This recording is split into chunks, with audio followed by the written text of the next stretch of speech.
ഉസ്താദ്മാരെ, മുത്തലിം സുഹൃത്തുക്കളെ, ഉമ്മബങ്ങന്മാരെ, അസ്സലാമു അലൈക്കും വറഹ്മത്തുള്ളാഹി തആല വബറകാതുഹു. നാം ഇന്നിവിടെ ഒരുമിച്ച് കൂടിയിരിക്കുന്നത് മംഗോലിയതായ ദർശനത്തിലാണ്. ഇന്നിവിടെ ചർച്ച ചെയ്യപ്പെടുന്ന വിഷയം പ്രിയപ്പെട്ട ഉമ്മ എന്നതിനെ കുറിച്ച് ഒന്ന് രണ്ട് കാര്യങ്ങൾ മാത്രം പറഞ്ഞ് ഞാൻ നിർത്താമെന്ന് അല്ലാഹു തആല തൗഫീഖ് നൽകട്ടെ. ആമീൻ.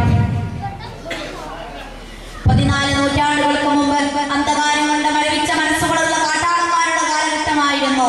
പെണ്ണാണ് ജനിച്ചു വീഴുമെന്നറിയുമ്പോൾ കണ്ണുകൾ തീക്കോളമാക്കിക്കൊണ്ട് ജീവനോട് കുഴിച്ചു മൂടിയിരുന്നവർ, ആണിന്റെ വികാരം ഒതുക്കാൻ വേണ്ടി മാത്രം സൃഷ്ടിക്കപ്പെട്ടവർ, രാവന്തിയോളം പണിയെടുത്ത് ഭർത്താവിന്റെ ആട്ടം തുറന്ന് സഹിക്കാൻ വേണ്ടി മാത്രം പിറവെടുത്തവൾ, ഈ കാട്ടാളന്മാർക്കിടയിൽ ഇസ്ലാമിന്റെ വെളിച്ചമേക്ക് നബി സല്ലല്ലാഹു അലൈഹി വസല്ലം പറയുന്നു, പെണ്ണിന് ഛേദിക്കപ്പെടേണ്ട പ്രതികാരമല്ല, അവൾ കുടുംബ മഹിമയെ നാടിനെടുക്കാൻ പിറവെടുത്തവളല്ല, അവൾ നിന്റെ ഉമ്മയാണ്, നിന്റെ പെങ്ങളാണ്, നിന്റെ ഭാര്യയാണ്, നിന്റെ മ്ലേച്ഛതം നിറഞ്ഞ മനസ്സിനെ പുഞ്ചിരി കൊണ്ട് മധുരം നൽകുന്നവളാണ്. ഏത് പാതിരാവിലും നിനക്ക് സ്വാതന്ത്ര്യമാണ് നിന്റെ ഉമ്മ. ഒരിക്കൽ നബി സല്ലല്ലാഹു അലൈഹി വസല്ലമയോട് സ്വഹാബി ചോദിച്ചു, അല്ലയോ നബിയെ, ഞാൻ ആരോടാണ് ഏറ്റവും കൂടുതൽ കടപ്പാടുള്ളത്? അപ്പോൾ പ്രവാചകന്റെ മറുപടി, അത് നിന്റെ ഉമ്മയോടാണ്. രണ്ടാമത് ചോദിച്ചു, അല്ലയോ നബിയെ, ഞാൻ ആരോടാണ് ഏറ്റവും കൂടുതൽ കടപ്പാടുള്ളത്? അതും നിന്റെ ഉമ്മയോടാണ്.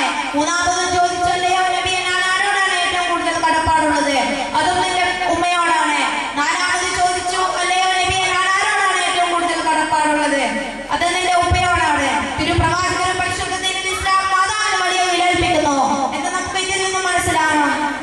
കാരണം മാതാവാണ് മക്കളുടെ എല്ലാ ഉയർച്ചയുടെയും വളർച്ചയുടെയും അടിവേരെയെന്ന് സത്യബോധം നമ്മിൽ ഉണ്ടായിരിക്കണം.